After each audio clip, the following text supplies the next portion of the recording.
A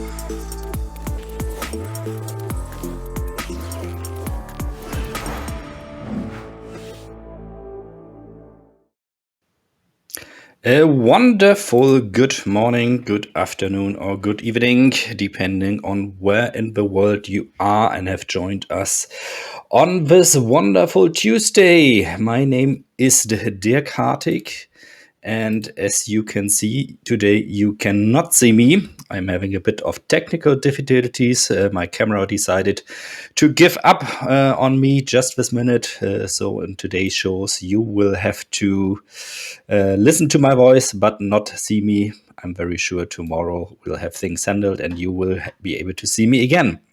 Nonetheless, welcome here to our first episode of this week's That Crypto Show.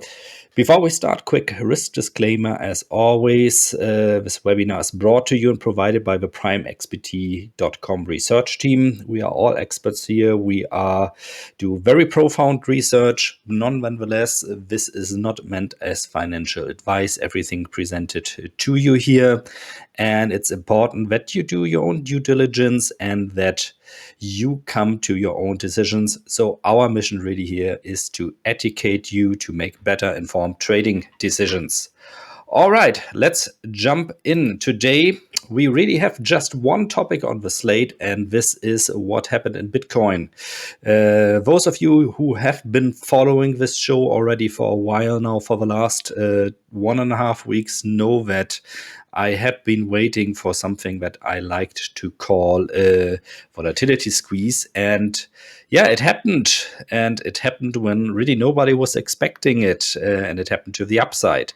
You remember last Thursday, and let me quickly change here to the daily chart, when we slumped down below 30,000 here around this area. I said it was kind of odd. That didn't really look like a volatility squeeze to the downside because we went under 30. Bitcoin kind of stayed there, went sideways. And I think this is better illustrated here in the hourly chart. So this is when we were here. This, looking back now, the slump down looks tinier than it really felt back then, right? So we went sideways when we had this big candle up there back then, also without any news. Really seemed like somebody with deep pockets was buying there. Went up. And then we went sideways again. Then on the 24th, again in the early morning hours, up again from there sideways, and then the squeeze happened, and it happened suddenly without anybody really expecting it to the upside.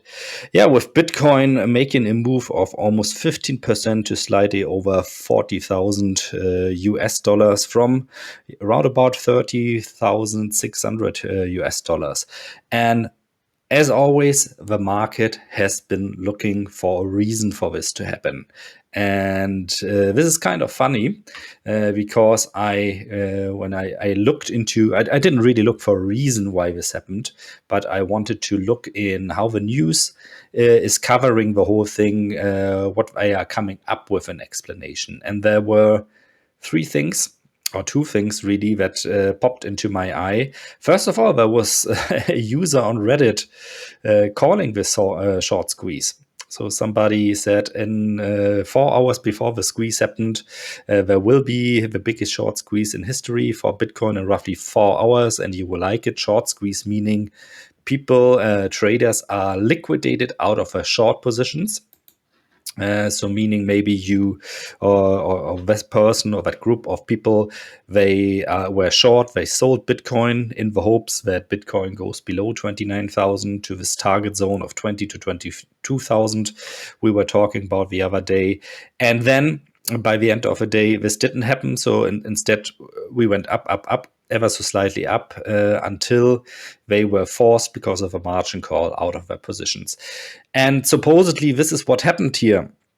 And by coincidence, I was researching on this topic last week because I wanted to find out how many short positions in Bitcoin are there in comparison to long position. And Everything I found from the bigger crypto exchanges was that the majority of traders were positioned long. So either that was somebody here that didn't go through an exchange. Maybe he was like OTC trading something over the counter. So those are trades that are not necessarily reflected on an exchange within the volume because they are like bigger batches of coins changing the owner there. Or it was something else. Must have not necessarily been a short liquidation, in my opinion. Could also be that just somebody with very deep pockets decided, I want to buy Bitcoin for a couple of hundred of millions there, and that is enough to move Bitcoin, the Bitcoin price in a big way, especially in early morning hours. I mean, that was Monday, very early morning. This started happening. Usually, this is the time of the day where there is not a lot of liquidity. So it stands to question who was that person writing on 4chan and Redding about the short squeeze. Maybe it was just a lucky punch. Maybe it was somebody working somewhere for an OTC trading desk, knowing somebody would get liquidated first thing Monday morning. So we will never find out. And the way it always is after this move, everybody out there, of course, started looking for a reason. So what you will see in the news media is always the news agencies trying to find a reason for why this happens, when in reality, it's not necessarily always the case that there needs to be a reason. For example, somebody being liquidated out of a short position. For example, somebody just deciding, I want to buy big time today and I have very deep pockets to do so. And two things were brought into action. And one thing we covered already, that is the short squeeze, which I don't know, it's not really convincing for me as an old OTC option trader myself. And the other thing is that there was the rumor in the market that Amazon is planning on accepting cryptocurrency payments this year, which obviously would have been huge. And the first thing I thought about when I heard this was, hi, this is 2017 all over again. Or was it 2018? There was the rumor also, oh, Amazon is going to announce today they are going to accept cryptocurrencies as a payment options when you shop on Amazon.com. And this, of course, again, didn't turn out to be true. And we see here by CoinGape, this covered today, Bitcoin price falls 8% as Amazon denies Bitcoin payment plans. So it's just not true that Amazon, they are saying they are watching the cryptocurrency markets and options closely, but as of that moment, they are not planning on implementing cryptocurrency as a mean of payments when you shop on Amazon. So that turned out to be not true, and that was kind of expected. And this seems to be the reason that we see a bit of a sell-off now again, which, by the way, also is not so untypical if the market rises by that margin, by 14-15%, without really anything triggering it, any catalyst. I always like to say that it comes down a bit. So we'll see how it pans out from there. Decrypt again saying they are explaining the surging price of Bitcoin as a short squeeze. As I said already today, I do not think this is really true. I think there was something else going on. If it was a short squeeze, then it must have been a short squeeze of just one person or one group of person, one company. But with, like I said, deep pockets. Now, when I look at the Bitcoin chart at the moment, there's like one thing I am noticing is that we are in a pattern that seems to be indicating that the sentiment is changing at the moment, because we are seeing Bitcoin always rising with one large candle, then going up a bit, and then going sideways again. Then the same pattern again here last week, end of last week, on the 23rd, 24th of July.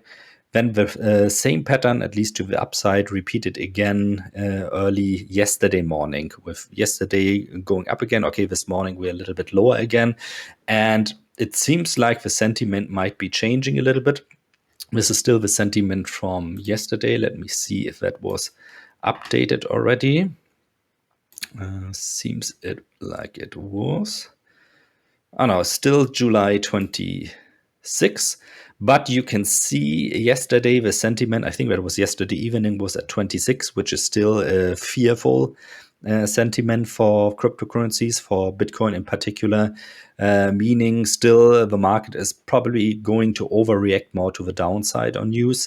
But beginning of last week, we were around, I believe it was 19 and 16, if I'm not mistaken. So that was extreme fear. Seems like things are changing a little bit to the better here.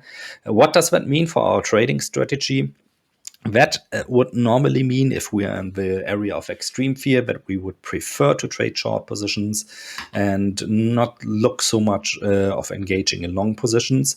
But as the sentiment is changing at the moment, if you are day trading, you probably can trade both sides at the moment, because there's enough volatility right now. If we go down here to the 5 minutes, you'll see alone now in the past 5 hours, we were oscillating between 36,400 up to around about $1,000. So that's plenty of room for doing some nice trades. But you gotta be careful. You always want to, of course, have a stop loss in place.